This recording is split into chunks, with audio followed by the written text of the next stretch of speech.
Queensland hosted Perth, looking to extend their unbeaten run to 4 matches. While it was prosperous times for the Roar, the windless glory had hit rock bottom. Ron Smith's luckless reign had many wondering whether the coach's axe was about to fall for the second time this season. Korean Hyuk Soo marked his 50th appearance for the Queensland club. The midfielder was asked to play the holding role in front of a defensive 4. Danny Tiato returned from suspension to line up at left midfield. Matt Mackay would play no part after he rolled his ankle in training. Another player to reach the 50-game milestone was Perth striker Jamie Harnwell. The club's leading scorer made up a front 3 that included James Robinson and the returning Billy Zaleski. David Masevski and Anthony Dans earned promotion to the midfield. Mike Cockrell and Andy Harper called the action from Suncorp Stadium. Well, the Glory haven't beaten Queensland since the first season of the A-League. Here's Zaleski, maybe more work for Reddy. He squares it up, it's an own goal. A horror show for Craig Moore. And the Glory in front here at Suncorp. Again, it was sloppiness in midfield. Secondary act was Josh McLaughlin. And the ball released to Zaleski, who took the odds to crossing. And somewhat blinded by Ogdanovsky's run to the near post, Craig Moore perhaps. And instead of shooting, the square ball has gone off the former skipper of the Socceroos and into his own net.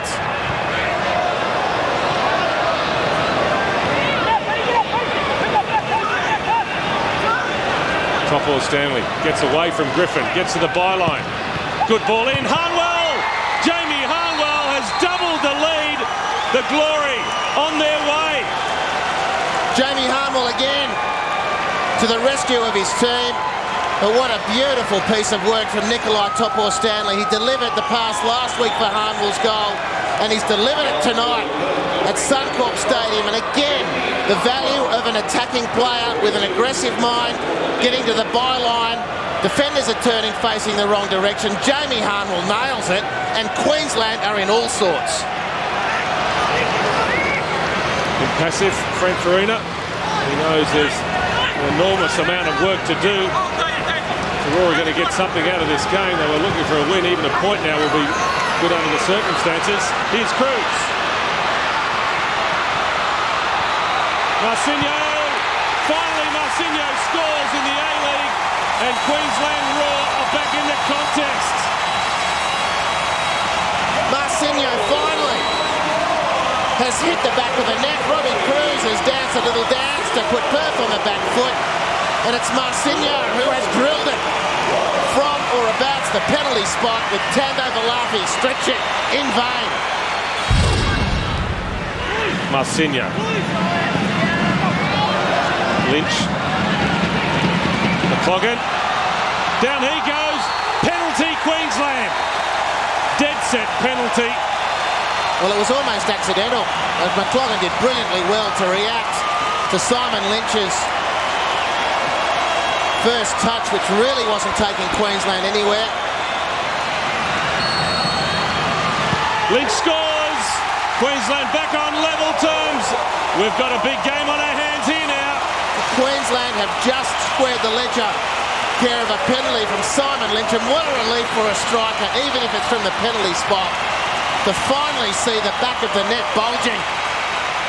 Much better Queensland in the second half, and the man on the ball, Hyuk Soo, just so important the way I see this team shaping up. These examples of getting the ball, giving the ball. In that case, he gave it away. Another kiss of death with the Simon Closmo's return serve. Marcinho opens up the room for Nichols. Early ball in. Shot on the turn. Simon Lynch! Queensland in front for the first time. Are they on their way to victory? Hyuk Soo has emerged like a man mounted in this game and started to wrest control of the midfield. And the ball in from Mitch Nichols, the turn on the touch and the shot. And Simon Lynch, goal drought. What goal drought? 3-2 Queensland. What a comeback from Queensland Roar. They were down by 2, they're up by 1, and there's only a few minutes left on the clock. Not over yet. Coyne gets it back from Burgos. Jamie Coyne. Jamie Coyne's levelled it up. Perth Glory looking at a point. Liam Reddy looking furious. 2 minutes into injury time in the first half, Queensland came back from the dead. And 2 minutes the second half. Perth looked to have rescued a point. Jamie Coyne, I can think of no more deserving player in purple and white. Unbelievable finish to this game. What a match of football. With some of the biggest names in football present, the all-New South Wales showdown took centre stage in round 10. Sydney were out to abolish a wretched run of form that had seen them winless in 3. Another new face graced Sydney Football Stadium. Former Sunderland and Leeds United striker Michael Bridges was signed as cover for the injured Michael Enfield. He joined an attacking 3 in company with Alex Brosk and Steve Corica. Ruben Zadkovic earned a start at right midfield, while Olyrood teammate Mark Milligan anchored the defence. Laurie McKinnon wasted no time with his star attraction. Aloisi was fast-tracked into the 11 to continue the Mariners' stranglehold on the competition. The Socceroo-paired Sasho Petrovski in attack. Andre Gumprecht was promoted to the right side of midfield, with Greg Owens handed a start at right back. Your commentary team at Sydney Football Stadium was Simon Hill and Robbie Slater. Michael Bridges is getting through plenty of work in this opening period of the match. He's an eager worker too. Juninho slips it through. Corica, lovely ball off the post and in by Alex Brosk. Wonderfully created by Juninho, and Alex Brosk has his 5th goal of the campaign, and it has been coming. Well, a big contribution obviously from Juninho, followed up by Alex Brosk, but quick thinking by Michael Bridges. Normally a striker will leave that ball for someone else to take. He takes a quick throw to Juninho, turns, attracts 3 players, plays in Corica, shoots low and hard across the keeper, unlucky not to score. Brosk follows up, gets himself his 5th goal of the season. There's Juninho. Corica, great technique, strikes the post. Brosk follows it up, and Sydney get the lead that their play deserves.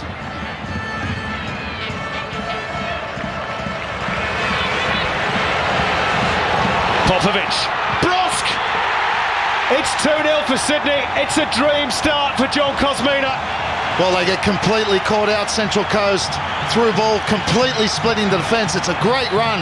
He starts on the outside. Look at Alex Brosk, there he is. And as the ball comes across, he makes a diagonal run, which they don't pick up.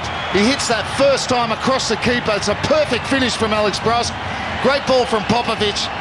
But that really is poor defending from Central Coast. But Alex Brosk is absolutely on fire at the moment. Great finish from Alex Brosk, but full credit to Tony Popovic, who's had his knockers this season, but that was a great ball through. As Gumprecht tries to make amends for the Mariners, they need to get a toehold in this game pretty quickly. This is Pondoliak, and now Hutchinson. It's 2-1. An immediate response from the Mariners. Great finish from John Hutchinson. Well, what a strike from John Hutchinson. On his least favoured foot, he's left-footed. Comes inside, plays it across. Hutchinson, first time on the right foot, smashes off the underside of the crossbar. Well, good work from Tommy Pondoliak. Drives inside, just a little toe poke. He hasn't got time to control this. Sweet strike with the outside of the right boot. Gets the Coast right back in it. Well, this is a proper derby, as we suspected it might be. Now, chance for Bridges to tee up perhaps another one for Sydney FC. There's not much movement in the middle. Bridges will settle for a corner. Well, good to see the Cove in full voice. It's been a difficult start of the season for them as well. Not been too much to cheer. Now the corner is taken. Oh, it's a great header! Tony Popovic with his first goal for Sydney. Full credit to Tony Popovic. He's just set up one for Alex Brosk. This time he gets one on his own. Juninho with the ball, got a bit of tail on it. Popovic attacking the ball. And for me, so often the case, no one on the back post for Central Coast. I always think you should have a player on the front post and the back post. Tony Popovic doesn't care. Gets a good connection. Sydney regain the 2-goal buffer. Tale is going to dink this one in. Now, was Bridges brought down? He was. It's a penalty for Sydney FC. No doubt about it, says Mark Shields. Yellow card, Dean Heffernan. And Sydney could put themselves out of sight here. Well, it's so unnecessary. Dean Heffernan, this ball had far too much on it. Dean Heffernan got his arms around Michael Bridges. That's just stupidity. It is. He's just pulled off the shoulder of Michael Bridges. He's never going to get to that ball. and really gave the referee no other option but to award the penalty. Chance for the treble indeed for Alex Brosk, and he's been outstanding today. Can he beat Danny Vukovic from the spot? He hits the post! Oh, disaster for Brosk. He can't believe it. Not only the chance for the hat-trick, but the chance to well and truly seal the points. Well, the keeper goes the wrong way. He opens himself up, full onto the post. What a chance for Sydney to kill this game off. Is that the catalyst to spur the Mariners back into action? Hutchinson drives one. Oh, it's another stunning strike from John Hutchinson. What a goal! The Mariners back in it at 3-2. Well, he's hit one with the right foot in the first half. This one, a similar goal, but on the left-hand side. Gunprecht drives inside. He comes across, another player, he lays this across. He allows it to go across his body and hits it perfectly with the laces. Left foot. Crashes into the back of the net, and they're back into a 3-2. Well, we're into the fourth and final minute of injury time. John Kosmina looks worried enough. You don't need to guess where this one's going.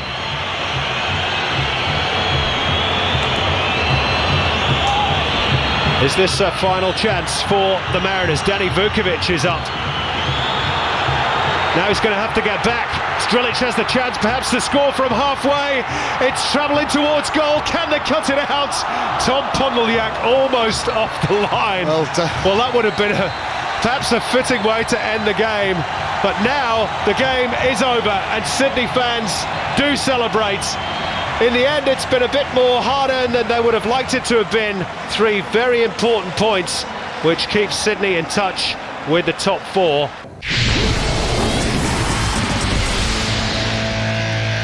Wellington made the long trek east to face the competition's in-form team. The Reds were chasing their 6th game without defeat and displaying a brand of football that firmly entrenched its claims as finals contenders. The Reds welcomed back the prodigious talent of Nathan Burns. He took his place on the right side of a 3-man midfield. With Jonas Sally and Ange Costanzo sidelined through injury, Milan Susak moved into the heart of defence. Ross Aloisi returned to Hindmarsh for the first time since his torrid departure from the Reds. He steered the midfield alongside Vince Leah.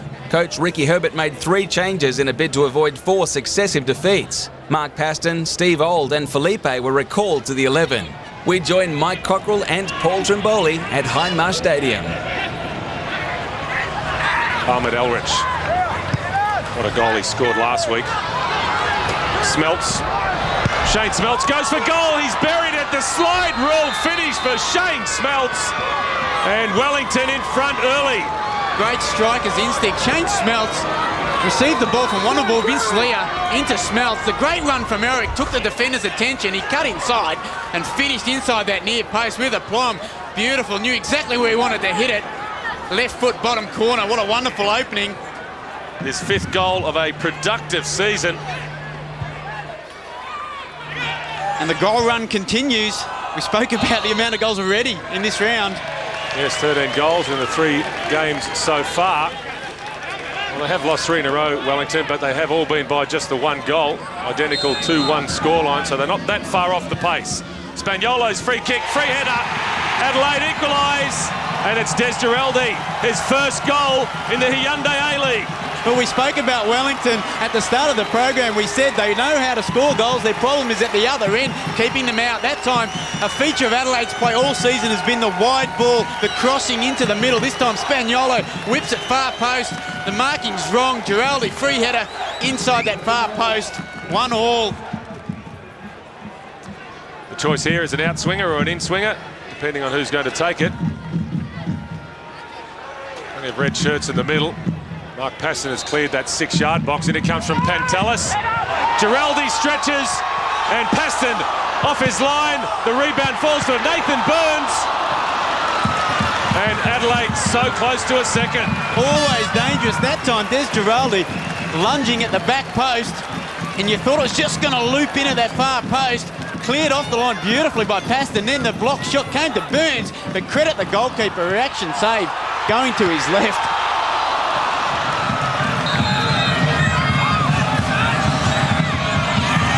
Cassio Paston parries, the ball finds its way in the net, and it's Nathan Burns, is it?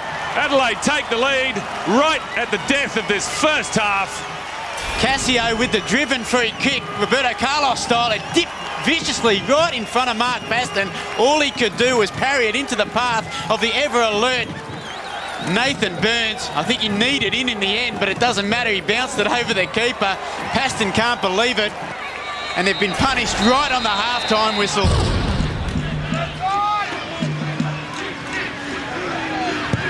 Daniel, difficult balls dropped, and Beltrame almost caught out, almost embarrassed there, the goalkeeper. And again, a sign of just what a role the wind is playing in this game. Adelaide swiftly on the counter, Pantelis. It's gone past, it's in. Pantelis has scored for the third week in a row. Unbelievable from one end to the other. It just sums up the Wellington Phoenix, doesn't it? At one end, they have an absolute opportunity. Beltrame nearly misjudges it.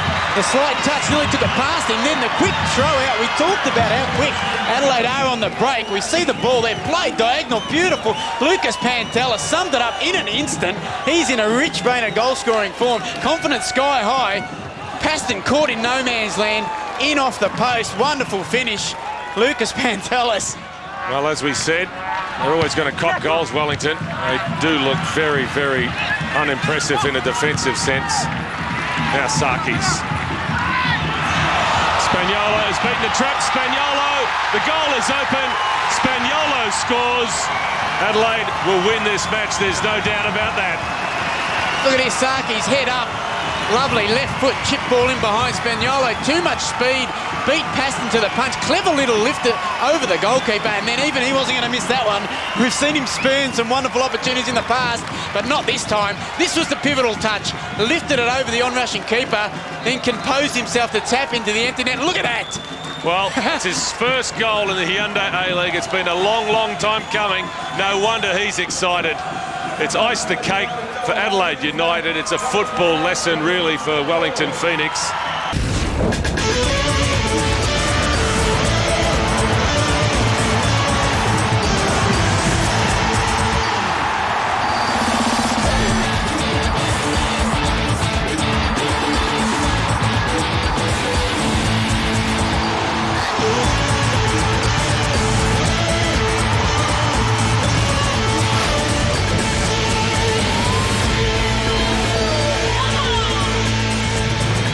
Round 10 of the Hyundai A-League, Melbourne victory against Newcastle Jets. Another big crowd. Melbourne set to become the first club to pass the 1 million mark for fans home and away, and a place at the top of the ladder. The prize on offer if we have a winner tonight. Well, Grant Brebner returned last week for Melbourne. This week, Kevin Muscat is back, and bar Daniel Piakovsky, the Victory are back to full strength, even though Ernie Merrick changes his lineup for the 10th successive game. Merrick, no Tinkerman in the Benitez or Ranieri mould, though. Injuries have been a constant thorn in the Champions side, and they've also taken their toll on Gary Van Egmont's Jet squad too, with neither Stephen Labert nor Mario Jardel travelling south. And James Holland, nicknamed Dutchie too, we're told, has also returned to the AIS following his short but very impressive spell at Energy Australia Stadium. There are the Newcastle fans, their team's going pretty well. Melbourne likewise, after a rather sticky start. Too many draws for Ernie Merrick's liking, and they've hit the winning trail, and they're still unbeaten at home. The Jets, though, have got a very good, very proud record against Melbourne. As coaches will tell you, records are there to be broken. Here come the teams at the Telstra Dome, Melbourne Victory and the Newcastle Jets.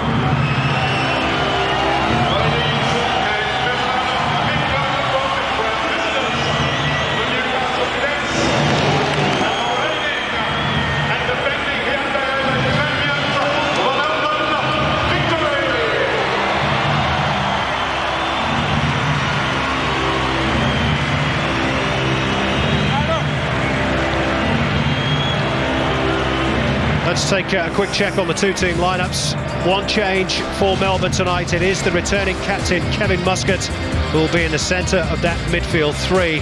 Carlos Hernandez finding his way back to form with his first goal, of course, last weekend against Perth Glory. Steve Pantelides makes his 50th appearance for the victory. Ernie Merrick reverting to a back four. Newcastle Jets make three changes, two of them enforced. Stephen Labert is out through injury. James Holland is back with the AIS. Troy Hearfield drops down to the bench. Back into the team come Adam Griffiths, Stuart Musharlak and Tariq Elridge, who will play at left back, with Matty Thompson moving into midfield. Ernie Merrick and his team are starting to gel. Their first half against Perth, Merrick said, the most impressive of the season so far. Gary Van Egmond, of course, returning to Melbourne, where he spent 2 years as a player during the 1980s. He's never lost to the victory as Jets coach. See if he keeps that run going in a few minutes. Friday night football at the Dome kicks off round 10 of the A-League. The Jets looking to end Melbourne's undefeated home record this season, fourth against third, and there's some consternation on the touchline, we believe, because the Jets have only got 10 players on the park.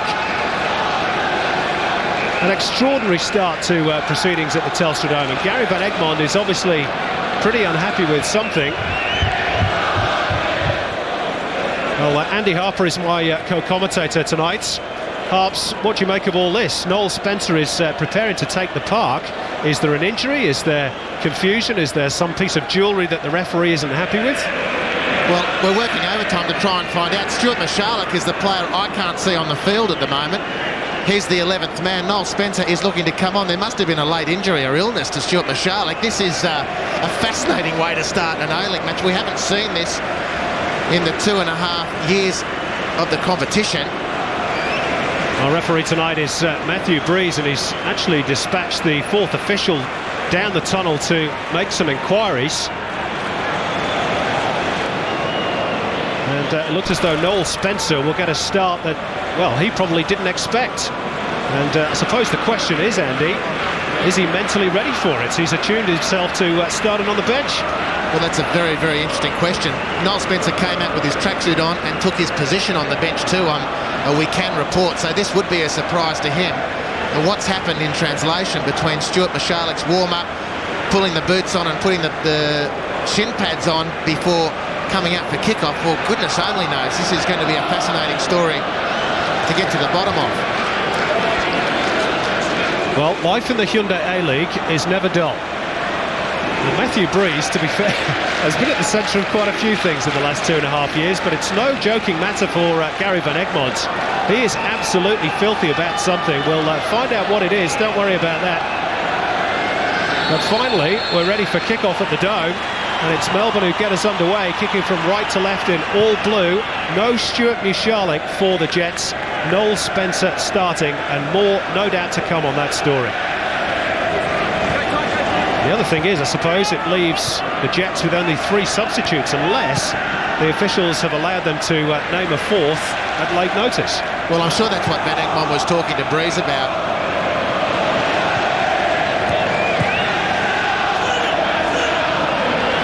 Not the best preparation for Newcastle Jets and their trip to the home of the champions. Anyway, finally, we are underway, and it should be a cracking night's football. Carlos Hernandez just couldn't pick out Danny Allsop, and this is Denny for the Jets. The pressure from Muscat, and then Lee Broxham. The Brazilian comes away with it. Foul by Pantelides on Joel Griffiths. A good decision, Matthew Breeze. He didn't miss Joel Griffiths either. He pleads innocent, Steve Pantelides, but he got a little bit down the left Achilles of Joel Griffiths. That's Thompson's 4th yellow of the campaign. He'll be out next week. Here's Joe Keenan with the free kick. Well, it evaded everybody. Playing in a midfield rather than a full-back role at this point in his career. Was outstanding against Wellington a couple of weeks ago. That's well won by Mark Bridge. Muscat was just sleeping for a moment there, and he's given away the foul too. It's not often Kevin Muscat gets caught in possession in midfield. Well, again, just the tempo of the game is ensuring that players have to be on their toes. Matt Thompson was done at the other end of the field by Carlos Hernandez. Mark Bridge. Kevin Muscat returns serve for the victory. Capuzzo with the free kick.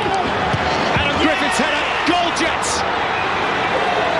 After their imperfect start off the pitch, they have the perfect start on it. And it's Adam Griffiths with his second goal of the season. Well, Griffiths has made that look very simple. A largely uncontested header. And right into the heart of the Melbourne defence. Capuzzo floats the ball over the traffic. There's not a hell of a lot of pace on the ball. It had a nice flight. They're claiming a foul of the Melbourne victory. The Griffiths tangle. They may have a case, but it was Allsop who came off second best in that contest, and Griffiths heads home. Well, the clenched fist from Gary Van Egmond. For whatever reason, he feels he's been a bit hard done by right at the start of this game, and there's a real determination on the face of the Jets coach. And his team, perhaps a little bit against the run of play in the early minutes, has the advantage at the Dome. Matthew Kemp held up by Thompson. A bit short for Denny. Kemp eager to make amends for Melbourne. Drifts into the box, but that's meat and drink for Antakovic.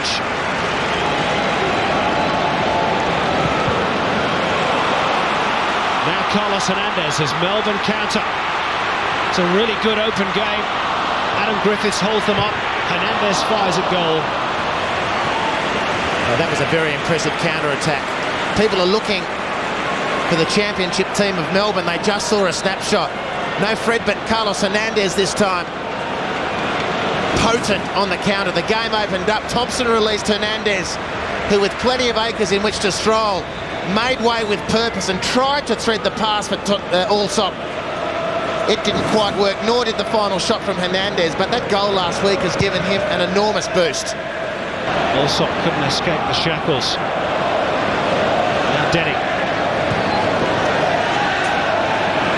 Little slip by Brebner. Now the Jets can motor forward in the shape of Denny. Danger here for Melbourne. Denny shot. Well, much better from Denny, much better.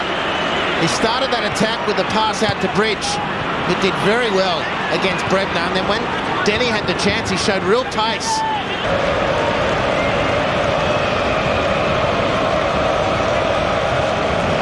Kemp's delivering. Thompson's header.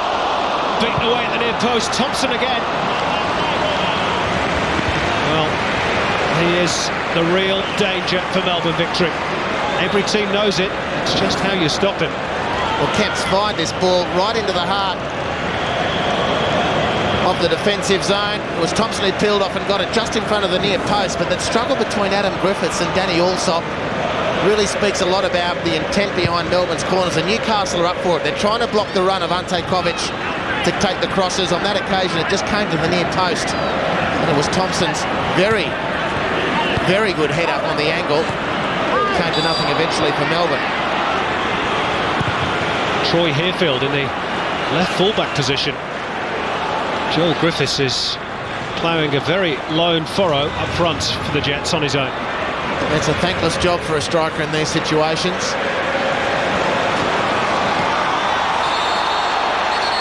Now, was that an elbow by Steve Pantelides? The Jets are incensed. Matthew Breeze comes across to try and sort things out. It's a straight red card for Pantelides, whose 50th appearance in the A-League ends in disaster. Well, Joel Griffiths has been involved in quite a few controversial incidents this season, and that's another one. Well, he has developed a reputation, Pantelides, for sailing a bit close to the wind, but this was over 30-40 metres. Arms, physical contact, the swing of the elbow, he can have absolutely no complaint. Matthew Breeze, 100% right. Pantelides' claim is that the free kick should have gone to him, maybe 15 metres up the field for Joel Griffiths, pulling him back. That's the point, at which Steve Pantelides blew a head gasket, and that's when the steam was released. And in the end, he can't complain with the red card, although he may have had a case for a free kick in his favour earlier.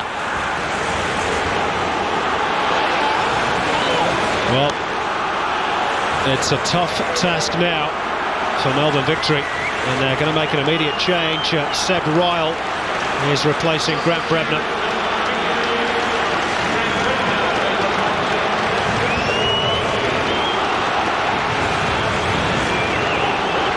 Steve Pantelides trudges off to the dressing room, a forlorn figure. Well, I think you're right. I think he should have had a foul prior to the elbow, but well, you can't raise your arms like that. Well and truly athletic enough to win that fairly. Caceres thumps one towards goal. Kovic grasps it in the second attack. That's, I think, their first shot on target in the second half. He looked a little nervous, Ante Kovic. There was plenty behind it from Caceres, quickly taken from Muscat, and it rattled the hands.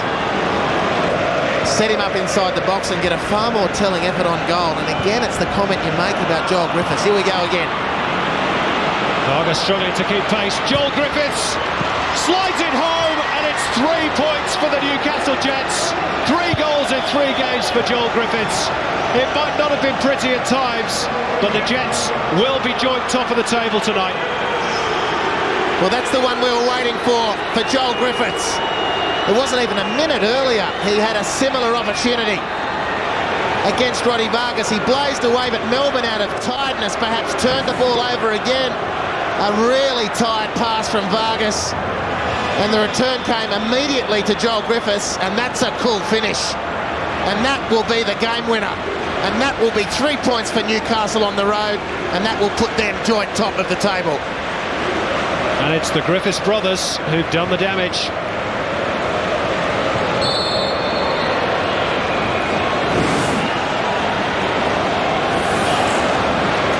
Joel joining Adam on the score sheet, and Melbourne's unbeaten home run at the start of the season is surely now over. They need a comeback of Lazarus-type proportions from this situation.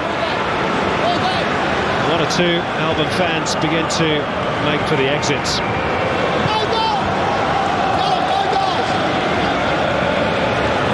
No goals is the cry from Mark Jones, David Egmont's number 2.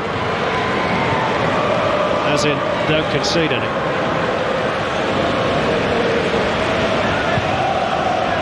He's had an awfully difficult job to do in the second half. He shouldn't have.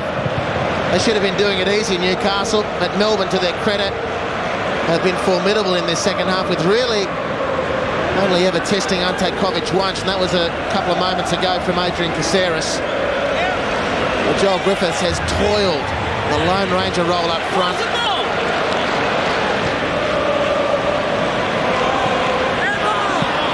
Joe Wheelhouse is going to be sent on just to run the clock down a little bit for the Jets. It's the goal scorer who will make way.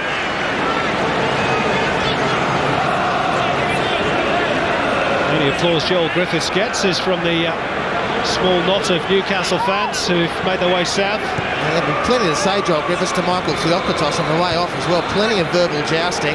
No love lost between those two, apparently. Theokotos is still carrying on. Griffiths gave him the 2 fingers, but it was the 2 fingers of the scoreboard, not 2 to the valley. There he goes, Theokotos. It's still going.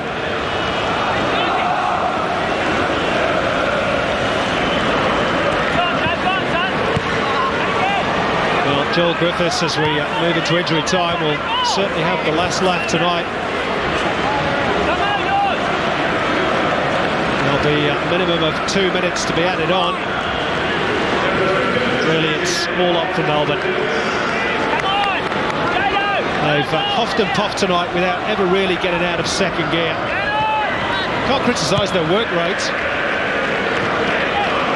They just lacked a bit of inspiration at times.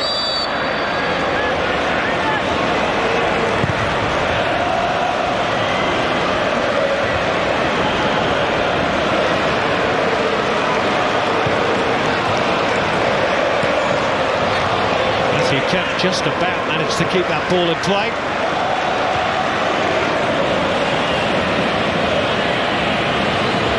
Is there still time for Melbourne to get on the score sheet? Well, Kemp and Caceres got on each other's way.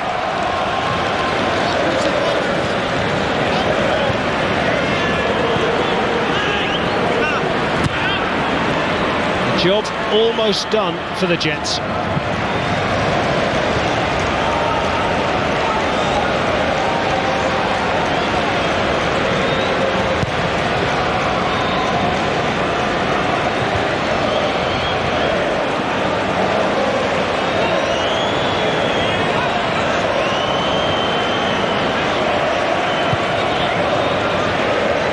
Thompson. 10-2-1-2 with Leandro Love. Tarek Elrich clears. Back to Caceres. Carlos Hernandez is chasing down that ball, which tells you something about his fitness, but it's all 3 points for the Newcastle Jets. They shoot down the victory yet again. The first home defeat of the campaign for the champions. Newcastle go joint top and serve notice that they're big contenders. It wasn't pretty. Make no mistake, this is a big result for Newcastle. Final score at the Telstra Dome. Melbourne victory 0, Newcastle Jets 2.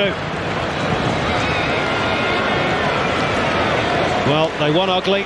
There were lots of talking points, and still the chit-chat between Theoklitos and Joel Griffiths goes on. Melbourne had a couple of half shouts for a penalty. They might be annoyed about the first goal they conceded. Was it a foul against Danny Allsop? They thought that they should have had a foul for Steve Pantelides. Instead, they went against him, and the red card is only further fuel on the fire. Let's go down and hear from the Newcastle Jets second goal scorer, Joel Griffiths. He's now talking with Michael Zappone. Joel, a wonderful night for the Griffiths family. Yeah, it is. You know, we're both on the score sheet, so I think Mum and Dad will sit back and have a good look at that and be pretty proud. A bit of drama before the game started as well with Stuart Musialik. You had to change things around. Obviously, it didn't have an impact. Yeah, well, you know, that just shows how good our squad is. You know, we can cover really key players like Stewie. He had a crook guts. Don't know what was wrong with him, and I just hope he's all right. Had to soak up plenty of pressure there, particularly in the second half, but the boys did well. Yeah, we stuck in there. You know, we had a good early lead. It's never easy coming here. It is their bogey side, and you know, we just continue to roll with the punches, and hopefully we got a good crowd in Sydney next week. Thanks, Joel. Well done. We'll move to the other half of the Griffiths family. Adam, a terrific game, and you were in everything in the first half in particular. Yeah, we played quite well the first half. We had a game plan. We got the first goal, so it was good. Plenty of noise here for the Melbourne crowd, and it doesn't seem to faze the Newcastle Jets. A great record at the Dome. We thrive on it, so it was a good game. It was a tough game for us, and we grinded it out, and we got the win. And plenty of talking points during the game. Joel was involved in one of them towards the end, but both of you on the score sheet, I don't think that would have ever happened before. No, I think it's the first, but got the first goal, so that's the one that counts. Well done, mate. Cheers. Yeah, the Griffiths brothers on the mark for the Jets. They took all 3 points because of that. This was the first goal. Hint of a shot perhaps against Danny Allsop by Adam Griffiths. Well, Danny Allsop cannot believe the referees missed that. I think he's got a case. The more you see it, the more you realise that the benefit of the doubt, if there was any, went to the attacking team. And this is the final nail in the coffin. Joel Griffiths had a great chance 30 seconds earlier. He didn't take Vargas on there. Vargas put one on a plate by giving the ball away in midfield. Sort of summed up Melbourne's game on balance. Lack of conviction with their passing. There's Vargas straight to Bridge, who didn't need another invitation. And Joel Griffiths, well, this is what we want to see from the most dangerous striker in the league. Composure in front of goal. And that set off a train of conversation, if we can use the term, between he and Theoklitos. A lot of bad blood there. Well, we know they've got style at times, Newcastle. Tonight they showed their steel. These are the full-time stats. Melbourne 61% of possession. They had much more time in the Jets half than vice versa. They won more corners, no offsides in the entire 90 minutes.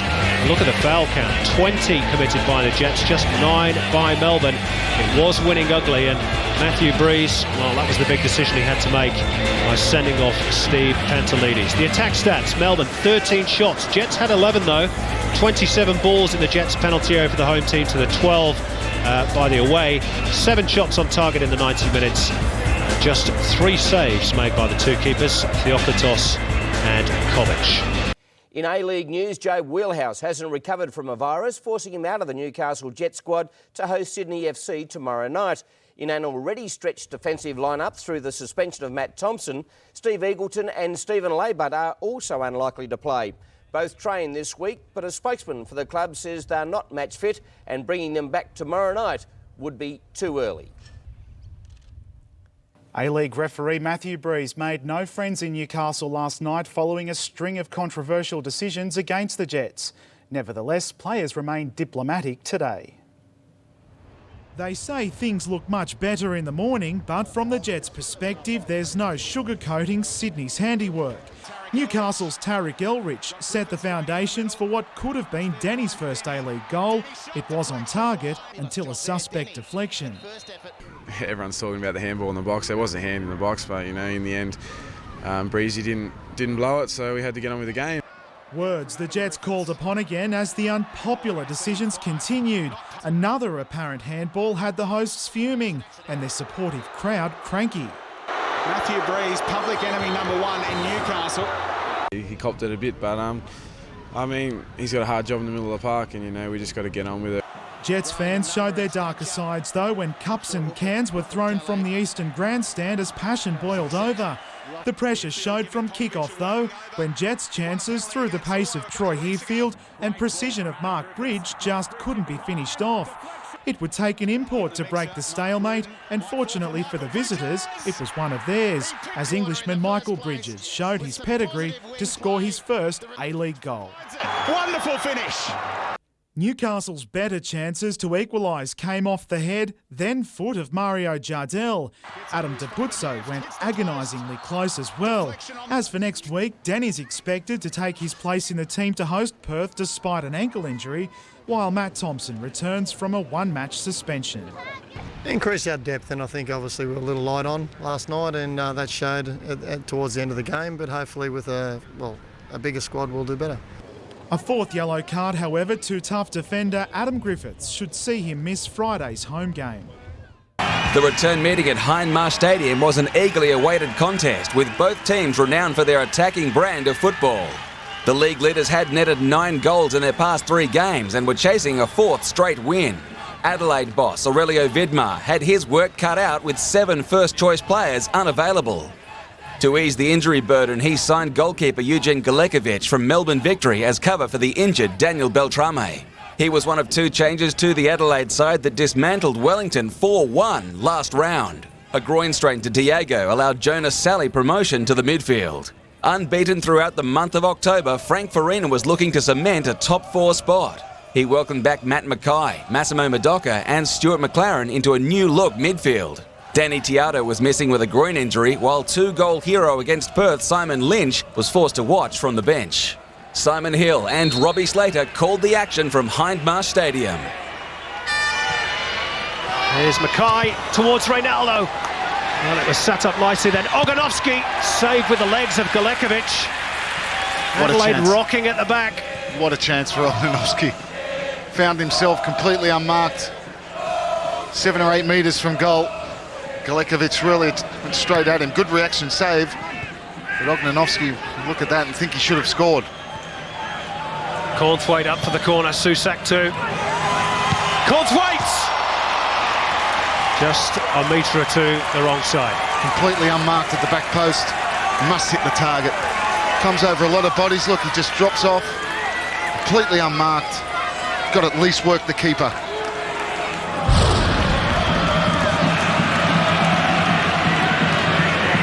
This is Pantelis. No sign of the blistering form that he's shown in recent weeks either. And then Alagic goes down, possibly with an injury.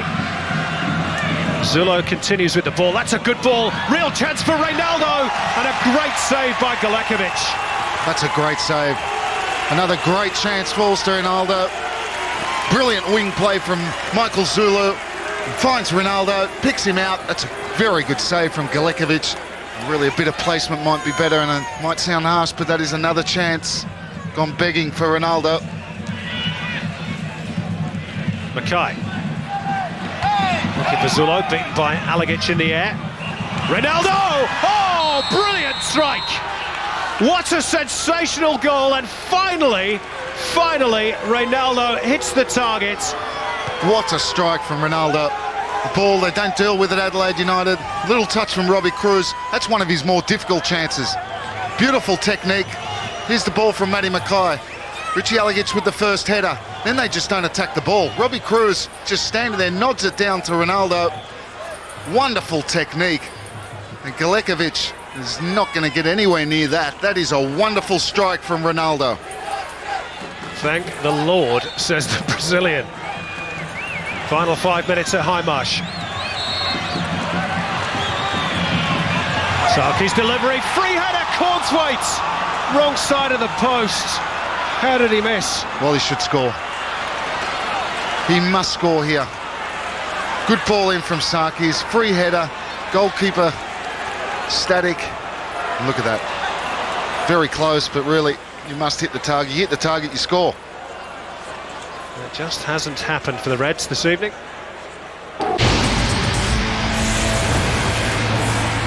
Perth hosted fellow strugglers Wellington, desperate to produce their first win of the campaign. Anything but maximum points for the Glory would seriously threaten their hopes of a finals berth. The Phoenix had their own problems staring down the barrel of a 5th straight defeat. Time was running out for Glory boss Ron Smith. A loss would surely consign the luckless coach to the managerial scrap heap. After his side's gallant comeback against the Raw, Smith was reluctant to tinker with his starting 11. Jamie Coyne steered the back four in company with Dino Julbic, while skipper Simon Colosimo marshalled the midfield. The Phoenix were the only side unable to post a clean sheet all season. Defender Carl Dodd returned from suspension, while Glenn Moss replaced Mark Paston in goal. Coach Ricky Herbert demoted Ross Aloisi and Felipe from the squad, instead preferring the services of Richard Johnson and Tim Brown. Commentary at Members Equity Stadium from Mike Cockrell and Ange Postecoglou.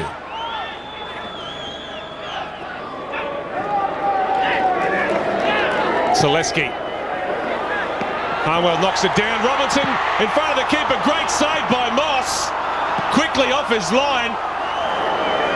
Good save, but he really should have scored. He had all the time in the world to pick his spot. And he'll be looking back at that chance. What a great start it could have been for Perth Glory. 1-0 at home. Just what Ron Smith would have been looking for. Harnwell is the target. It's cleared the head of Dodd. And almost scraped its way in. It's come off the crossbar with a follow-up. And again, the Phoenix are living dangerously. They were lucky. As you said, there's a snapshot of why they're struggling. Poor defending. Hand by Moss, and it was Danzy here with the overhead. As you said, just glanced off the crossbar and wide, but just a little glimpse there of why Wellington have struggled this year. They really went to sleep on that long throw and allowed it to bounce in the box, and again, living dangerously. Comes inside, Shane Smelts. Now Ahmed Elrich lines up the shot. Couldn't find a way past Malapi. Smelts does well here. Attacks the defenders, goes straight at them, and as it fell for Elrich, you just expected what happened 2 weeks ago to hit the top corner, but hit it low. And Valapi did well, he stood up, and Ahmed Elrich, he knows that is an opportunity lost. Difficult period this for the Phoenix. They've got 3 consecutive games on the road. Adelaide, Perth, and next week in Brisbane. Here comes Brown sliding it through. Daniel! And Daniel has silenced the gallery in Perth, and Wellington have taken the lead. He's looking for Selesky and was pounced on by the Phoenix. As you said a moment earlier, Daniel not really involved, but what a decisive touch. Composed himself, picked his spot. There was the moment. The ball given away. Tim Brown breaking through. And Daniel finishing. And for the Perth Glory, as I said, the ultimate sucker punch. They are 1-0 down.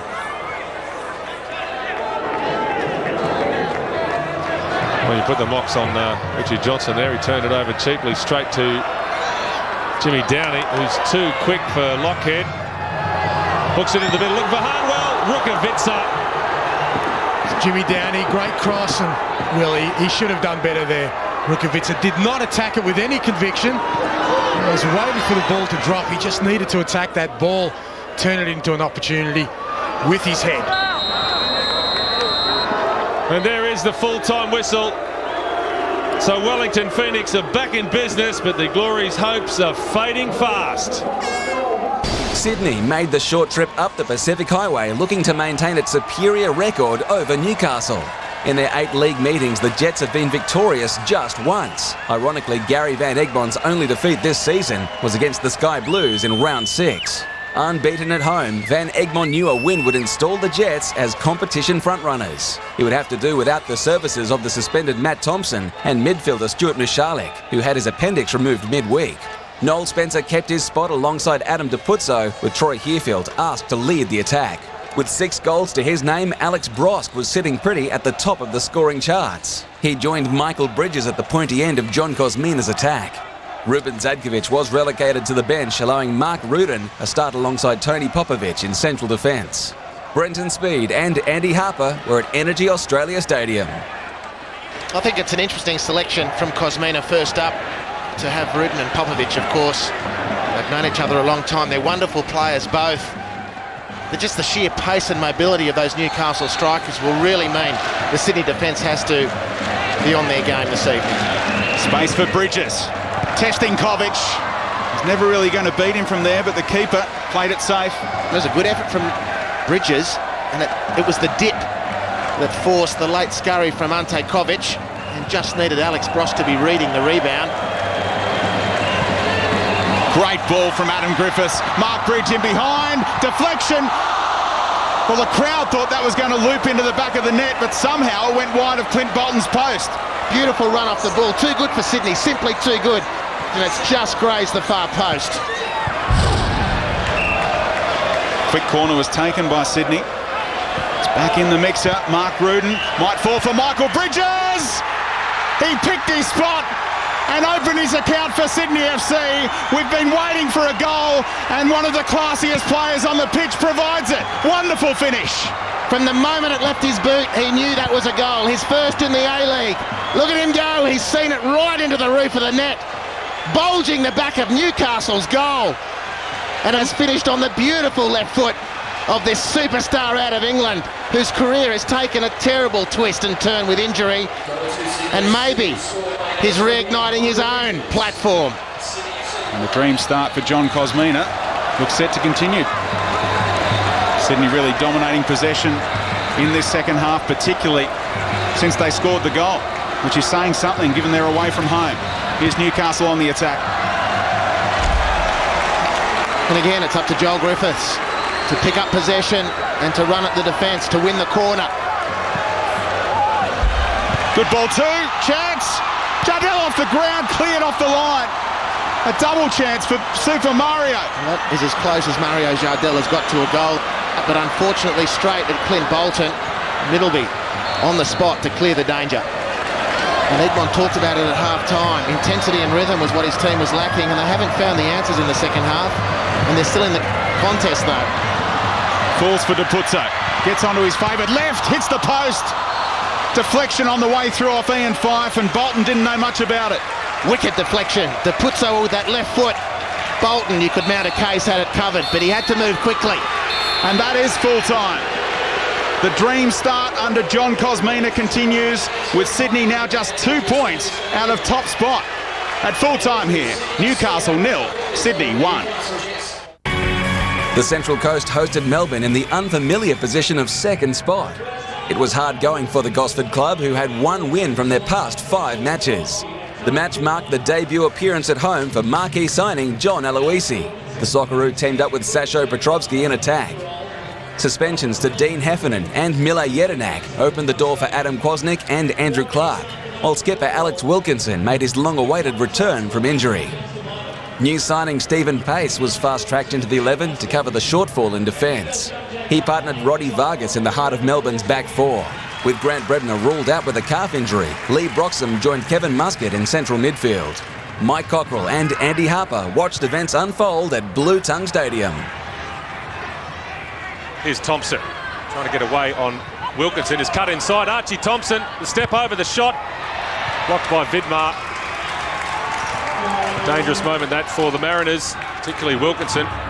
His first match since round one. He'll be short of a gallop. The Mariners bounce back straight away at the other end. It's Pondolyak.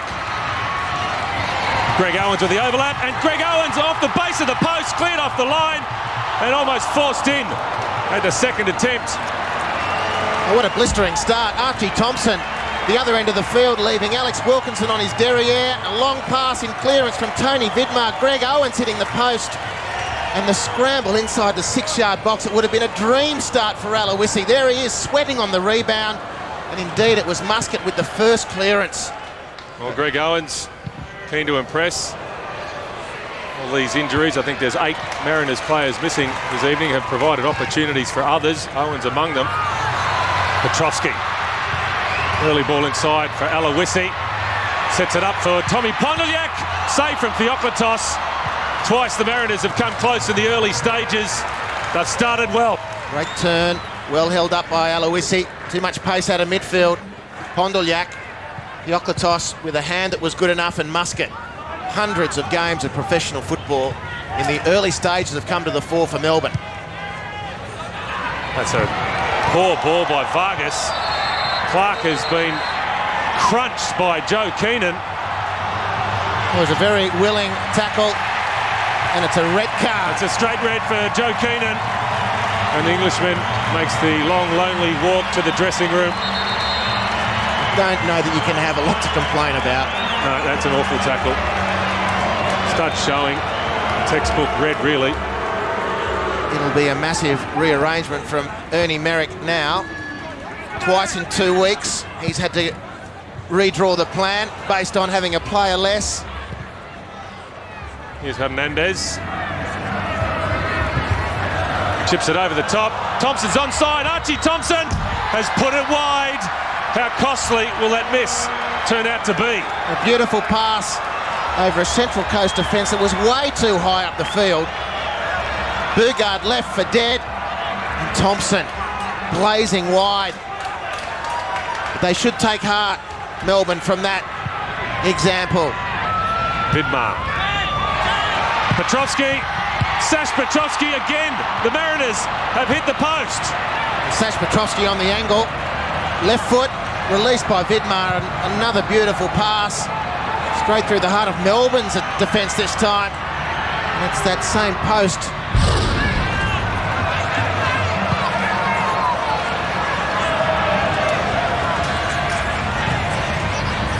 Allsop. Again, Vidmar slow to get across. Allsop comes inside. The shot from Allsop was going in. What a save from Vukovic. It's just remarkable that the Central Coast are allowing Melbourne to dribble the ball under no pressure into their own penalty area. Allsop on this occasion. Vukovic had to be quick to his left. 4 points out of a possible 15 for the Mariners going into this game. And we can say, really, they are a team out of form. A team that's becoming increasingly frustrated as well. Petrovski into the notebook. Well, the bad news for Petrovski is that card will keep him out of the Mariners' next match. But it's inexcusable. It's lazy. Against Adelaide United. It's a player who, by that action, is conceding that his team hasn't got an answer, and he can't contribute to finding that answer. Allsop takes on Bugard for pace. He's too quick. Danny Allsop sets it up for Hernandez. The victory in front. Are they on their way to victory? You'd think so. Nigel Bugard, who came into the game with an injury cloud, and the centre of defence, even though he's playing at right fullback, it was that general zone where Danny Allsop exposed the weakness, and Carlos Hernandez has sent Melbourne to the top of this game as it stands. Nigel Bugard. He passed a late fitness test. He succumbed to injury, and he was beaten in the lead up to that goal by Danny Allsop. Simon slides in. Aloisi. Petrovski slides the ball into an empty net. The Mariners are back on level terms. And for one of the rare occasions, they had a numerical advantage on the counter-attack. Full marks to Tom Ponduliak. Look at the patience and the poise that he set up. The willingness of Matt Simon, and across into the danger area. And it was a fumble or a deflected first effort from Michael Theokotos of John Aloisi.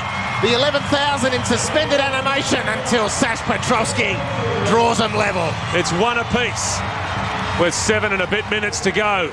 We've got a grandstand finish on our hands. Gumprecht.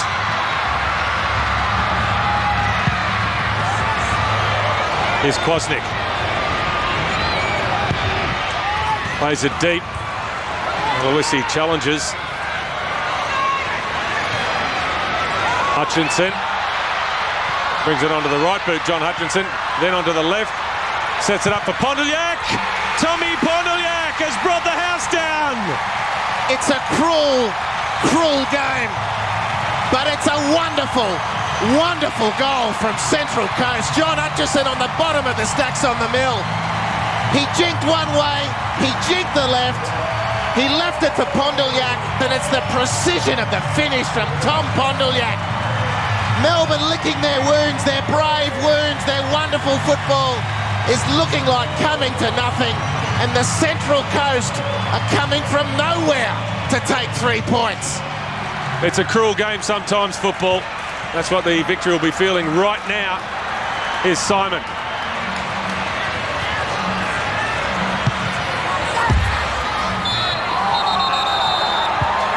And that's Simon taken out by Vargas. Has he been sent off? Satch Petrovski on the deck. Vargas has got a red. Vargas is off. The second Melbourne victory player on the end of a red card. He doesn't want to go, Roddy Vargas. It's all turned sour in just a few minutes for Melbourne victory. And Petrovski as well. A double red.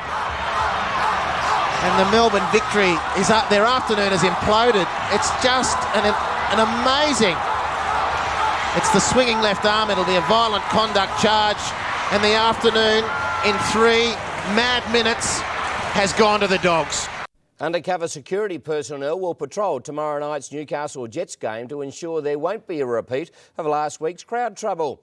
Meanwhile, the Jets will be boosted by the return of key defenders as they look to bounce back to form. The 1-0 loss to Sydney could prove to be a perfect mid-season wake-up call. The training sessions have been sharp. I think the boys are really wanting to put to rest last week's loss and come out with all guns firing. Adam Griffiths is missing in defence, but the backline will be boosted by the return of Matt Thompson and Stephen Labert. Like Sydney last week, Perth comes to town sporting a new coach and a desire for a mid-season revival. The Jets know all about those, but they won't be sharing the formula.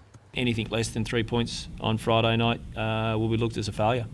It is the same 11 or the same probably 14, 15 that comes out for Perth every week, and we just don't want them to start this week with their winning run. No goals against Sydney saw training sessions focused on attack. One of the team's main weapons, striker Mark Bridge, still found reason to smile today, despite ongoing contract negotiations. Spoke with Bridgie this morning and he's fine. He just wants to do the best he can with Newcastle. As the Jets prepare for wet weather football, the club is doing the same. If rain persists, fans will once again be moved to the upper tier of the Eastern Grandstand. It had been a staggering 18 games since Perth tasted victory in the Hyundai A-League. Their quest to bury their most embarrassing chapter would be tested by an opposition that boasted the best defensive record in the league. Skipper Jade North was the cornerstone of the Jets' back four. He lined up alongside the returning duo of Stephen Labert and Matthew Thompson. Paul Collar received a call up to the midfield, while striker Scott Tunbridge earned his first league start. Perth captain Simon Colosimo was aiming to preserve the club's unbeaten record at Energy Australia Stadium. The midfielder welcomed 4 new faces into the starting 11. Leo Bertos, Mitchell Prentice and Norm Sekalovsky were recalled into the middle of the park, with Nikita Rukavitsia asked to lead the attack alongside James Robinson. Commentary from Simon Hill and Robbie Slater. Looks as though it is Colosimo maybe lining up to hit it. Colosimo drills it, and the rebound, great save from Kovic, and kicked away by the Jets number 1. Superb goalkeeping. Well, that was a wonderful save. Simon Colosimo, low and hard, falls to Rukavica, has to take it quick. Always looks easier in slow motion, but that ball was skidding across the surface. He's really found his form this season after a bit of a shaky start.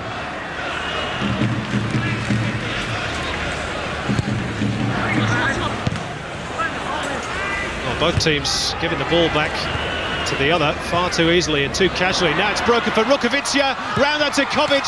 Oh, and it's an own goal. And Perth Glory have their first goal under new coach Dave Mitchell, and it's been provided courtesy of the opposition. Tell you what, he's hit it with some power. A bit of funny feeling here, they misjudged this. Does well, Rukavica. I've got to feel it would have been a penalty. Peter Green would have blown, because I think Rukavica gets touched here from Kovic. Durante just gets his bearings wrong, and he smashes that to the back of his own net. Well, the home fans are absolutely stunned, but I'm sure there's celebrations back in Western Australia. Good touch again from Rukavica. Kovic is calm. This is 2-0 surely. How did he miss that? Well, that could be the miss of the season. He did everything right. Kovic came off his line. He was short. He just gets a toe to it.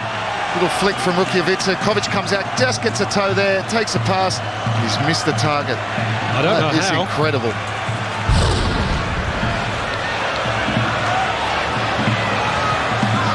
Jets just trying to find some fluency.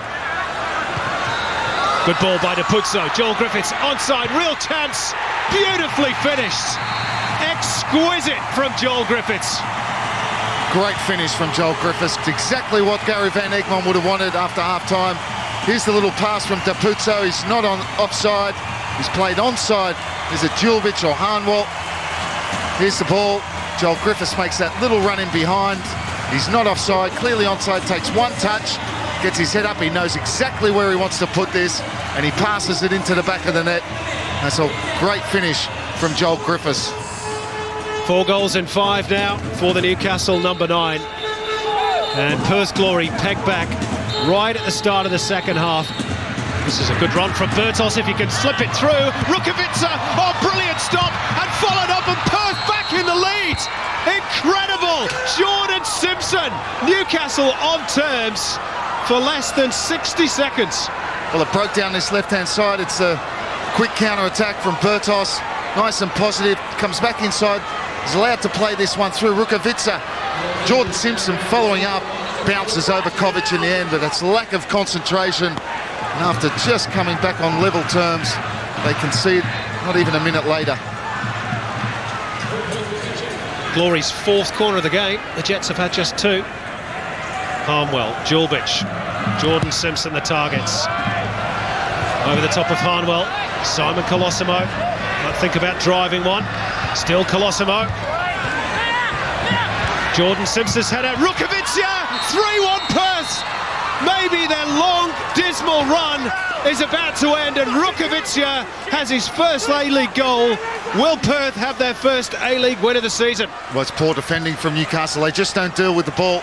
Simon Colosimo as well, ghosting in at the back post by himself. Comes back on his left foot. There's a header, and they just don't deal with that. Look at that, 3 Newcastle Jets defenders around Rukavica. As the ball goes up, Harnwell's big and strong. He just swivels on this. Doesn't get a great connection, but it's got direction and enough power going to the back of the net. And look at the reaction from the Perth bench. 3 minutes additional time as we pass the 90. Elrich's delivery. Valapi punches again. And again to good effect. Now it's 2 against 2. Downey's got pace, we know that. Rukavica waits in space in the middle. This could clinch it. Rukavica! Oh, that's it! That'll do for Perth Glory. Their drought is over. The smiles form on the faces of Dave Mitchell and all his coaching staff. Rukavica has 2, and Perth Glory finally have 3 points. Well, what a counter-attack. You can't get a better one than that. It was a free kick, punched out by Valapi. Great purpose and speed from Downey. The ball to Rukavica probably wasn't exactly what he wanted. Sort of lacked the pace, but what about the finish? Great finish from Rukavica. Caps off a wonderful night for him. Great play from Downey. Kovic with no chance. They almost can't believe it. Blue Tongue Stadium was the scene for the league's top-of-the-table clash. Riding high after their last gasp win over Melbourne last round, frontrunners Central Coast hosted an Adelaide side with the best attacking record in the competition. Sasho Petrovski's suspension paved the way for Matt Simon's second league start. The 21-year-old had the honour of partnering World Cup hero John Aloisi in attack. Mela Jedinak and Dean Heffernan returned from suspension, while Bradley Porter deposed Andrew Clark at right back. Striker Des Giraldi made his first start at Blue Tongue Stadium, looking to haunt his former club. He was joined up front by skipper Travis Dodd. Diego came into the midfield at the expense of the suspended Jonas Sally, while Eugene Galekovic kept his place in goal. Your match callers were Mike Cockrell and Andy Harper. Matty Simon with a delightful 60-metre ball picking out Pondeliak. Aloisi in the middle, Pondeliak goes down, the challenge was outside the box. Here's Owens, sets it up for Hutchinson. Simon, he goes down as well. The referee had a good, clear view. Play on.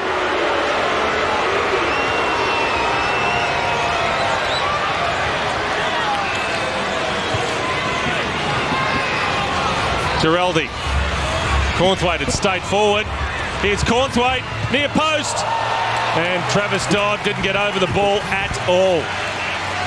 Sweeping counter-attack from the Mariners that came to nothing. And then in a blink, it was Adelaide on the attack and Travis Dodd. A glaring miss on the near post. Great work, Robert Cornthwaite. Aloisi again gets in front, and again he's drawn in Milan Susak. Mistake here, Pondeliak shot, reflex shot, Galekovic scampers back and recovers right on the line. Well, Galekovic is appealing for offside, but I don't think it ever was. Instinctive and on the turn from Pondeliak and bravery in the end. Commitment for the cause, Eugene Galekovic. Pondeliak didn't at all get the meat behind that he wanted, but it was enough. Well, he's keeping his team in the game at the moment, Eugene Galekovic. Very impressive.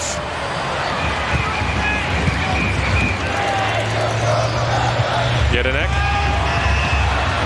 Hutchinson, shot blocked, return effort. Another great save from Galekovic. Aloisi tips it to the back post, and Matty Simon gets his reward. Or does he? Or does he? The flag is up on that far side. It's not going to count. The Mariners unaware. Play on.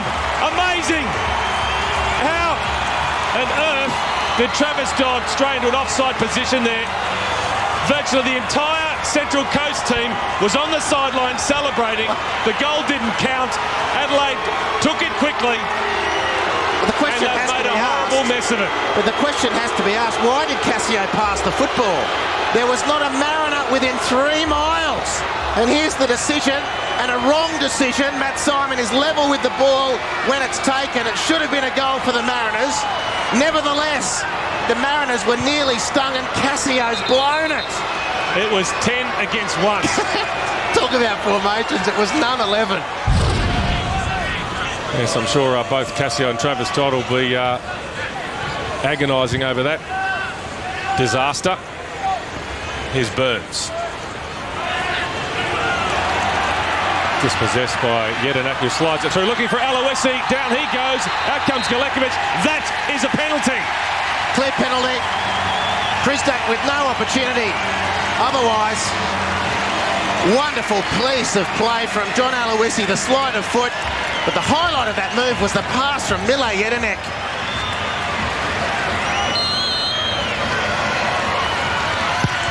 Johnny A is on his way. Aloisi adds another milestone to his collection. And Eugene Galekovic could only go one way, that famous way. And Aloisi read it like a golden book in 24 font, and straight down the middle she went. And the script goes according to plan, maybe a week later than he would have liked. But that will do. The confidence of John Aloisi, the power of good. Simon. Aloisi, well, he got that one wrong. But Simon retrieves. He comes inside and then outside. Eligic taken out by Sarkis, still with the Mariners. In it comes from Hutchinson, and Johnny Aloisi doubles his tally.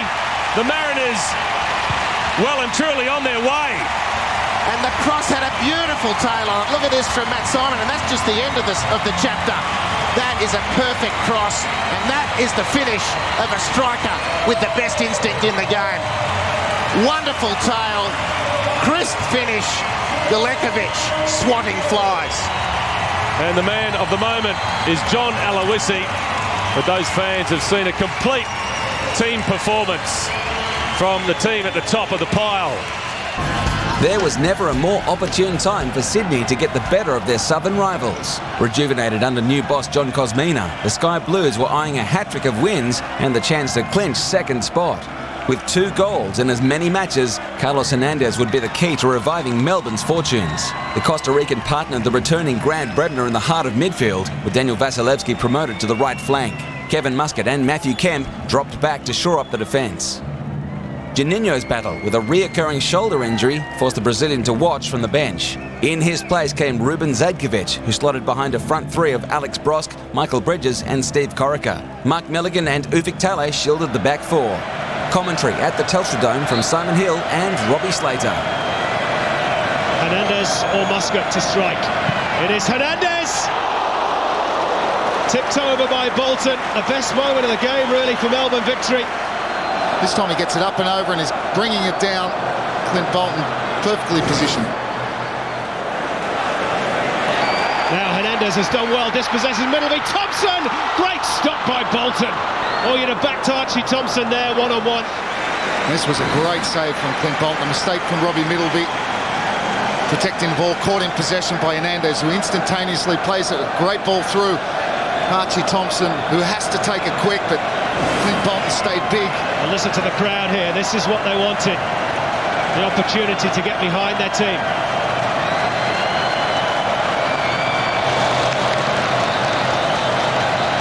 Matthew Kemp's corner. Muscat. Oh, off the woodwork. Kemp. Oh, and it deflects off Thompson and over the top. Melbourne so close.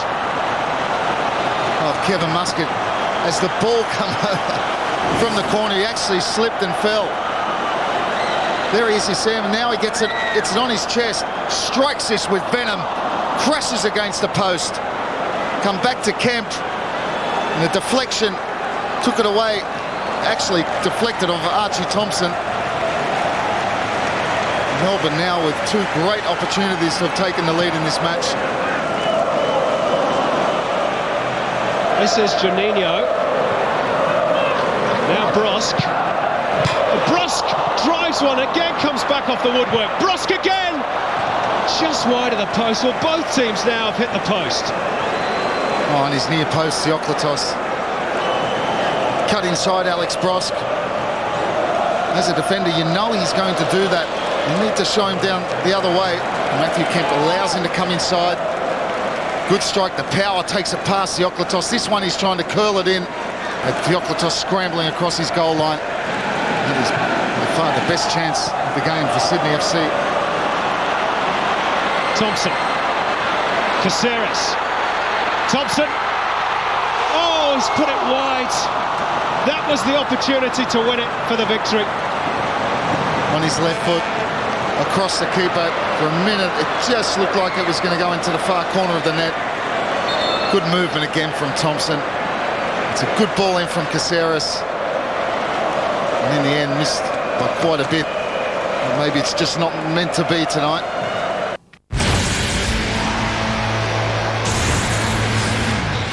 Unbeaten in 5 matches, Queensland were earning a reputation as the competition's quiet achievers. Victory against 7th-placed Wellington would elevate them to second spot behind the Mariners and do their finals prospects the world of good.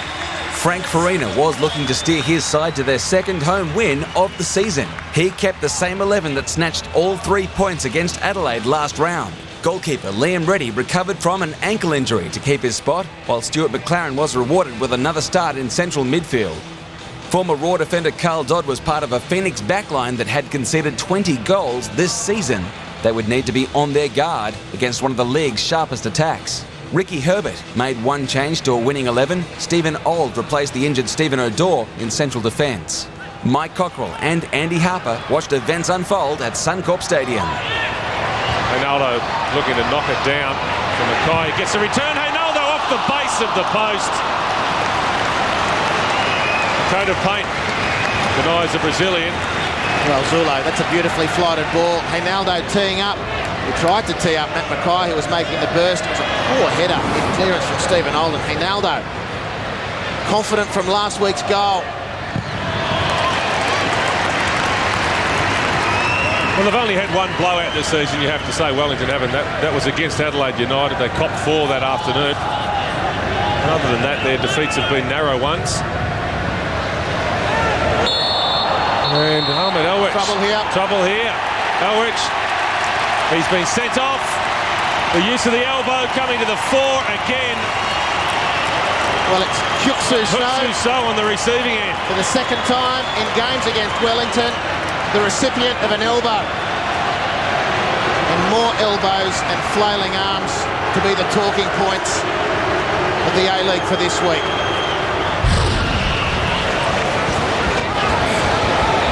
Cruz.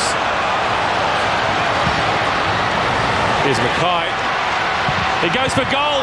Save from Moss. Good save from the goalkeeper. That was moving in the air from Matt Mackay.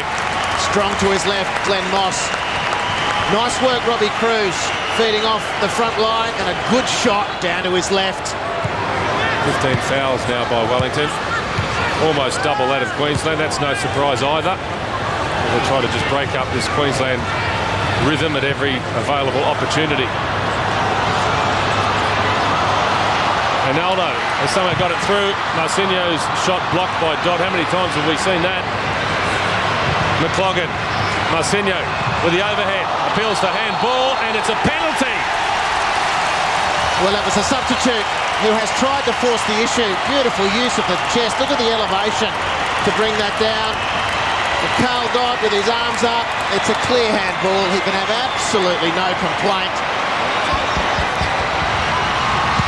Ronaldo's first home goal of the season breaks the deadlock. Well, in fact, it has to be retaken. And not a moment too soon, because Ronaldo was about to go on a handspring and cartwheel celebration. He has to keep his nerve, the Brazilian. Maybe encroachment by a Queensland player, I'm not sure. Matthew Breeze pointed out to 3 of them. Matt Mackay was certainly one. Here we go again. Ronaldo, no mistake from the Brazilian. His first home goal of the season. He celebrates with a somersault, and the sense of relief is palpable. And Queensland, as unconvincing as they've been, have shot to the lead in this match. They have the advantage on the scoreboard. They have the numerical advantage with the sending off of Elric. It's a long way home for the Wellington Phoenix. Marcinho attacks for space, opens up some room for Zulo. Cruz goes near post. What a shot from Cruz, and what a save from Moss. You know what started that attack? At last, some pace out of midfield. Marcinho pinned his ears back, and it was the initial penetration out of midfield that set up that whole attack. Beautiful cross in from Michael Zulo, and Robbie Cruz zeroed in. That's good work from Marcinho, because that upset the balance for the Phoenix. So did that cross, and what about the finish? Nothing better in that action than the save from Glenn Moss. Is Cruz. Delightful ball inside, and it's a well-timed run from Matt Mackay. The touch is not the best. Ronaldo! Absolutely Braziliant from the Queensland striker. And there's no doubt which way this game is going to go now. The reverse pass, cutting inside, and then splitting the defence in behind Tony Lockhead. Matt Mackay, geez, with an awkward first touch. Ronaldo with a hint of the mark for Dukas in the Atlanta Olympics. The back heel from 5 yards, beautiful. Now Queensland can breathe easy. Ferrante, he goes for goal off the crossbar from Ferrante, and away to safety by Ante Milicic. Boy, what a rasping free kick. Now Zulo, they're streaming forward. Zulo Marcinho!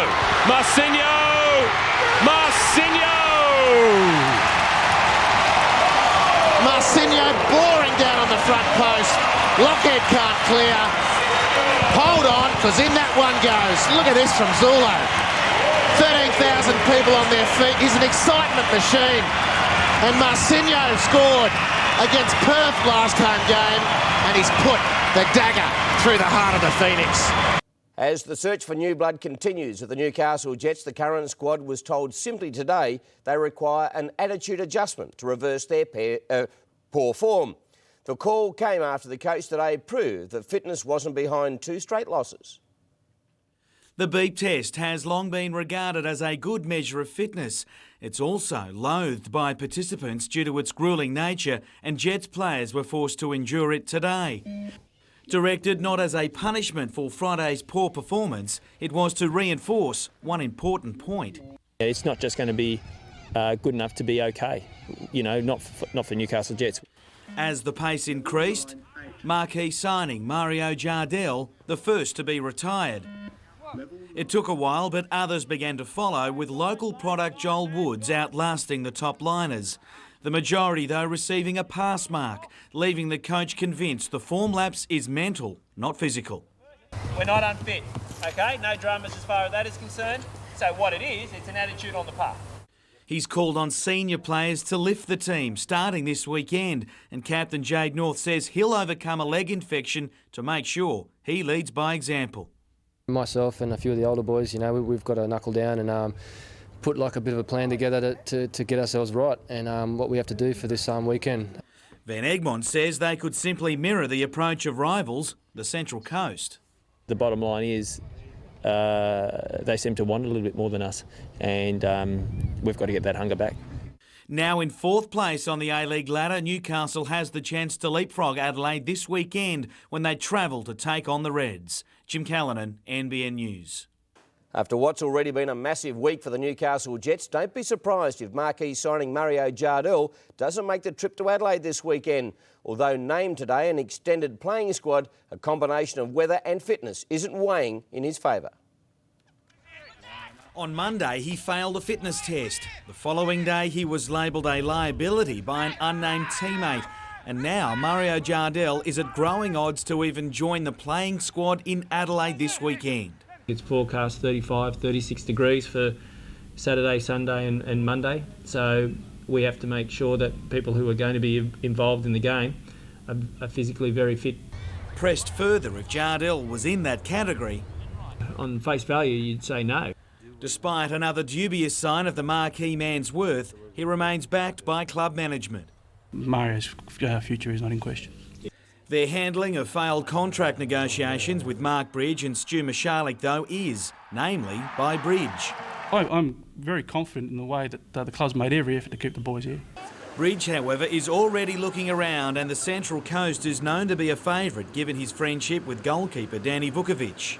Danny's there, which make it even easier for me for the transition, but I haven't made any decisions yet, haven't spoke to anyone.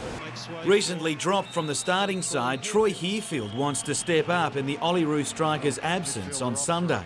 To just pull the trigger when I get half a chance, and that's what I've got to start doing, and sort of stop trying to play the easy option all the time and take a chance. Jim Callanan, NBN News. The opening fixture of round 13 featured 2 teams in contrasting form. Hosts Queensland were enjoying a solid 6-game unbeaten run and aiming to post 3 successive wins for the first time in their history. Melbourne, on the other hand, were winless from their past 3 and wallowing in 6th place. Stuart McLaren had installed himself as a regular starter in the Raw midfield. The 32-year-old was flanked by Massimo Madoka and Matt Mackay. Josh McLaughlин's suspension earned Andrew Packer a start at left back, while Marcinho came in for the international-bound Michael Zulo. Kevin Muscat's absence through suspension handed Grant Brebner the captain's armband. The Scotsman joined Carlos Hernandez in the middle of the park, with Adrian Caceres called up for just his 3rd start of the season. Steve Pantelides and Roddy Vargas were recalled into the 11 after lengthy suspensions. Commentary from Mike Cockrell and Robbie Slater. Allsop played in behind. It was one-on-one for a moment there. The cutback. And Caceres dispossessed, important challenge that from Packer. Mistake from the Roar. Reddy out quickly to smother Thompson. Queensland very close to falling on their own sword. Well, it was great goalkeeping from Liam Reddy. Very alert, off his line quick, and he needs to be. There's the ball back. It's a poor back pass. But look at Reddy, straight off his line, smothers the danger.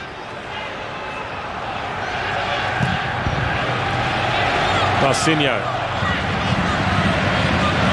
Here's Cruz, played in by Mackay. Comes inside, Robbie Cruz goes for goal and buries it.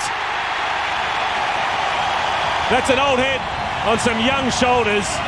They didn't track him. Came from the right-hand side and he made a run into the space on the left. Look, there, they don't track him. I think it's Grebner he went past. He cuts inside. Look at that for a finish. He knows exactly what he wanted to do. Nice little ball from Matty Mackay. They didn't track that run. Works it, gets it out of his feet. Goes for the far corner. That's a great finish. Mackay's free kick to the back post. Moore wins the header. And it was on target as well. That's encouraging for him. They've turned it over cheaply once again, Melbourne. And Ognenovski, who'd stayed forward, is onside. Arnaldo's in the middle. At the back of the box is Marcinho. Marcinho lines up the shot. Important save from Theoklitos, who is absolutely furious. Well, they're getting pulled around all over the place at the moment. Ball from Matthew Kemp was cut out by Huxuso. Ognenovski was just jogging back. And they came up very high. Decent first touch from Marcinho. It's a good strike and a good save from Theoklitos.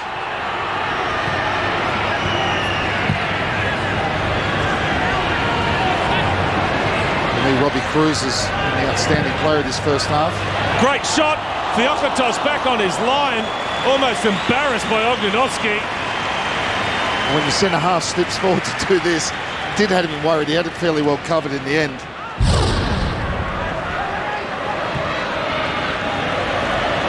Marcinho. A tangle of arms and legs between the Brazilian and Vasilevski.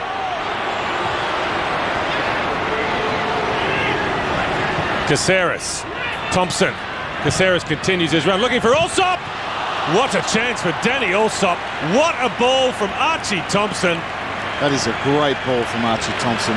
He knew exactly where Danny Allsop was. He pulled off to the back post and he's hit it with no confidence. That is a wonderful, wonderful cross. And it's just any sort of decent connection into an empty net, and that is a sitter. What can Mackay do with this one? Not much. They get lucky though. Cruz goes for goal off the base of the post. He did almost everything right. Saw the gap, went for the goal. Here he is. He's in the right spot at the right time. Does everything right. He's trying to pass this into the net. He's desperately unlucky. Anxious moments here for Queensland. It's going to be Hernandez. Off the post from the Costa Rican. Oh, he's unlucky, that one. That time he got Reddy it right. could only stand and watch. Then Reddy's covering that side, but he takes a step one way, completely wrong-footed. And Hernandez sees a crash against the post. It's a victory for Queensland, a statement performance from the Roar. The champions have been undone, and Queensland will start thinking about championships themselves. Sydney crossed the Tasman, safe in the knowledge that they hadn't lost on the road all season. The club remained undefeated under new boss John Cosmina, and a win over Wellington would elevate them into the top four. Phoenix skipper Ross Aloisi had the enormous task of overseeing a side decimated by international commitments. 6 first-choice players plus coach Ricky Herbert were missing as a result of New Zealand's World Cup qualifier against Vanuatu. New signing Christian Reese was fast-tracked into a 3-man backline alongside Carl Dodd and Stephen Auld. Felipe and Vaughan Kovney were paired in attack with Aloisi and Michael Ferrante, recalled into a 5-man midfield. Choosing to further delay surgery on his injured shoulder, Juninho was promoted to the starting 11 to cover the injured Steve Corica. The Brazilian would play a vital role to the front pair of Michael Bridges and Alex Brosk. Brendan Santalab and David Zrilic earned starts, following Ollie Roux call-ups to Mark Milligan and Ruben Zadkovic. Your match callers were Fred de Jong and Harry Nata.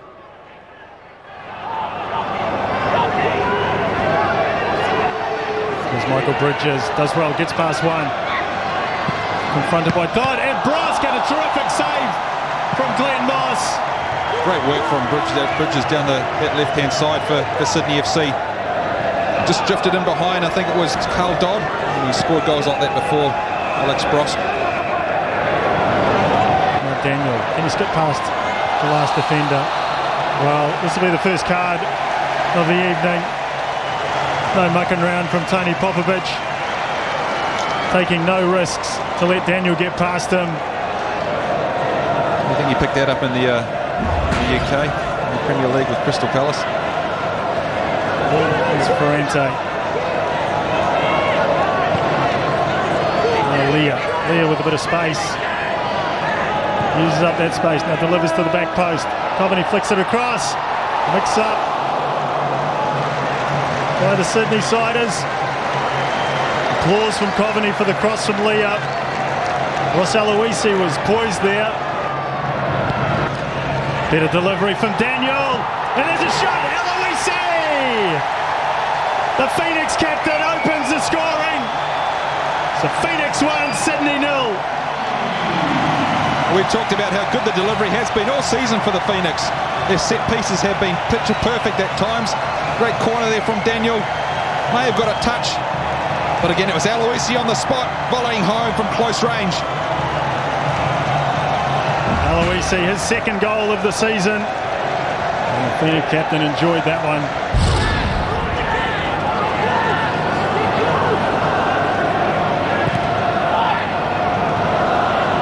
There's a chance for Bridges, trying to squeeze his way through. Moss again with a point-blank save. Moss with a double save. Well, single-handedly keeping his side in the match. Strilic with the cross there. It was Bridges there, just looking to wriggle an opening there. And it was Brosk, another point-blank save from Glenn Moss.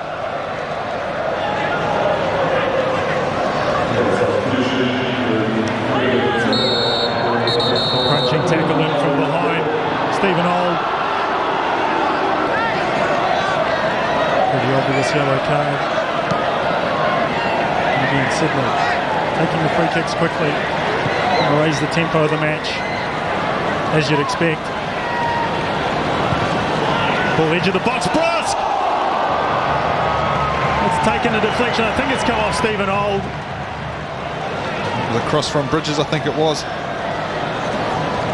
That shot was going as well from Alex Brosk.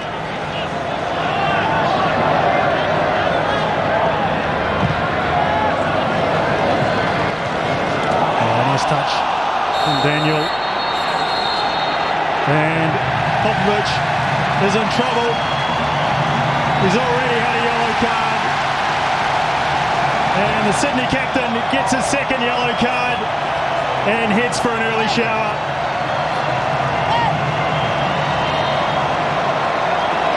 Was it Felipe taking it? It was just a, it was a harmless arm that came out. Well, as you'd expect, the Sydney players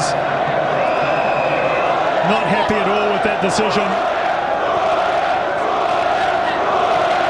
Looked like a pretty tough call on Tony Popovic, but now he has to work the gauntlet of yellow fever.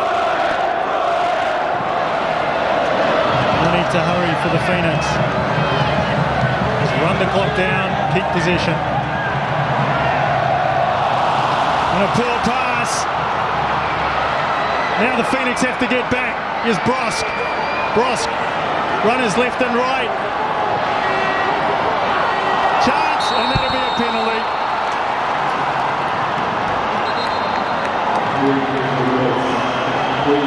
Yellow card for Stephen Old. That's his second yellow card of the night. And we said it before,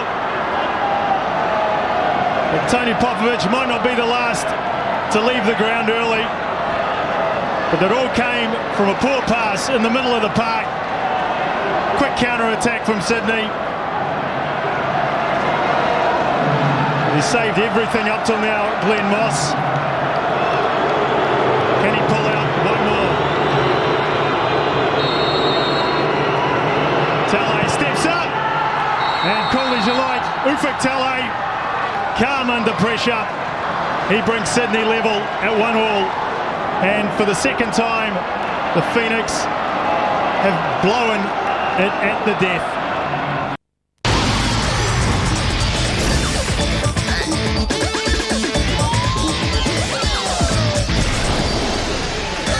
Adelaide hosted fellow strugglers Newcastle at Hindmarsh Stadium, the country's highest scoring venue in the Hyundai A-League. A record 95 goals had been scored here since the league kicked off. In the 4 previous meetings at this ground, Adelaide and Newcastle averaged a shade under 5 goals per game.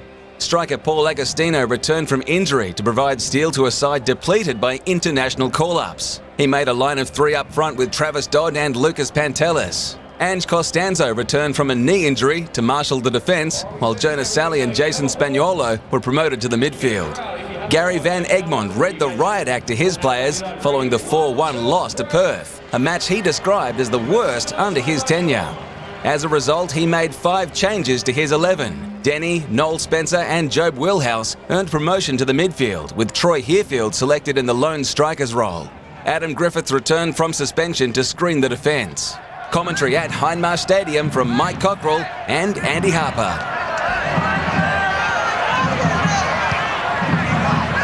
Stanzo stayed forward. Travis Dodd likes the look of this. Has taken an awkward deflection, but Kovic spread himself well. Costanzo making the extra man in midfield, playing the libero role. Travis Dodd with an eye for goal. And this is good, strong, safe, soft hands from Ante Kovic.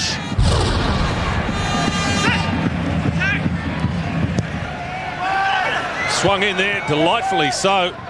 Looking for Joel Griffiths, now it breaks for Thompson. Spencer plays it into the channel. Griffiths slides in. Joel Griffiths, what a piece of opportunism. And the Jets are in front. Classic Griffiths. That is the one, because he's lethal at the moment. Look at him lurking with intent. He's sniffed the gap in behind Costanzo. He's pounced and scored. And Newcastle looking good things at the moment.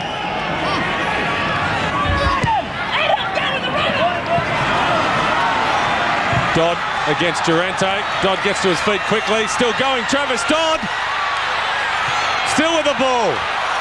And eventually the numbers told. But that's brought the crowd to life. Superb effort from Travis Dodd against the odds, really. But this is the sort of defending that set up Newcastle's season early doors. Durante beaten once, but not twice. Look at the recovery. Same with Tarek Elric. And Travis Dodd crowded out in the end by desperate and hungry defenders. And that is the base play of defending. You've got to be determined and hungry. And the Jets had enough of it. And they're under the pump again now. Ontong looking for Agostino! So close! That was the moment he was waiting for. Well, that's the one. Beautiful cross from Sean Ontong. Just the angle. Agostino finally could attack the ball rather than craning his neck behind the line of his run. And he looks heavenward, and it's a great chance for Adelaide to get level. Agostino. Alagic looking for Dodd. Travis Dodd! This time it's gone in! The Reds are back on level terms. It's been coming. What a game we've got now. Paul Agostino won the challenge in midfield brilliantly and put the ball on a tee for Richie Alagic. Look at this work from Agostino. Expert centre-forward play. Richie Alagic only needed one invitation from that distance, and Travis Dodd off the far post. Even Steven at Hindmarsh.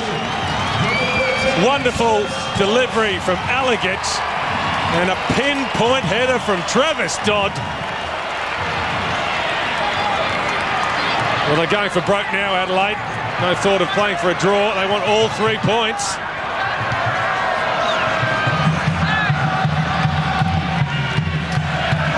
Launched by Cornthwaite.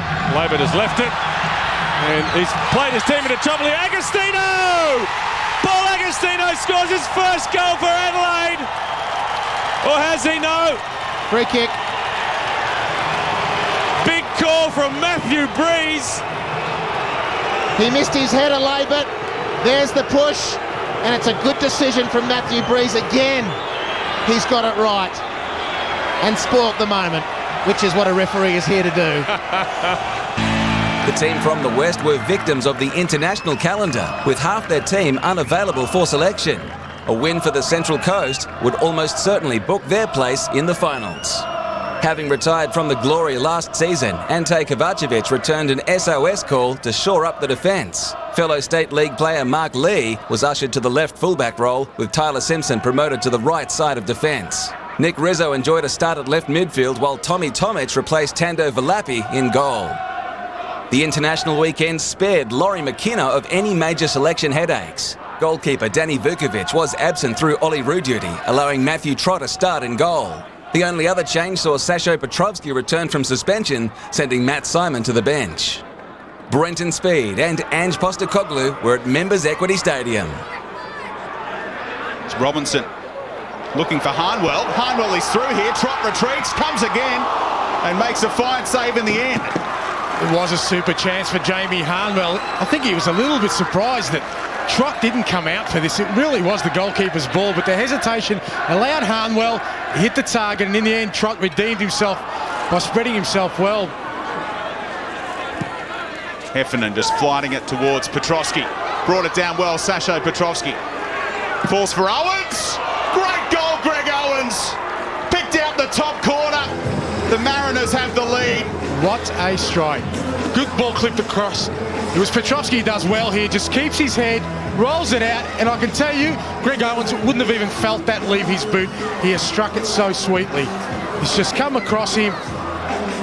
Tomic, no chance. What a strike. You don't hit them any sweeter than that. It's Prentice with the free kick towards Harnwell. Well won, Jamie Harnwell. And Matthew Trott, terrific save. That was a terrific save, and I'm sure that'll give him confidence. Great header by Jamie Harnwell. Climbed high above Jedinak, on target, and a good hand by Trott.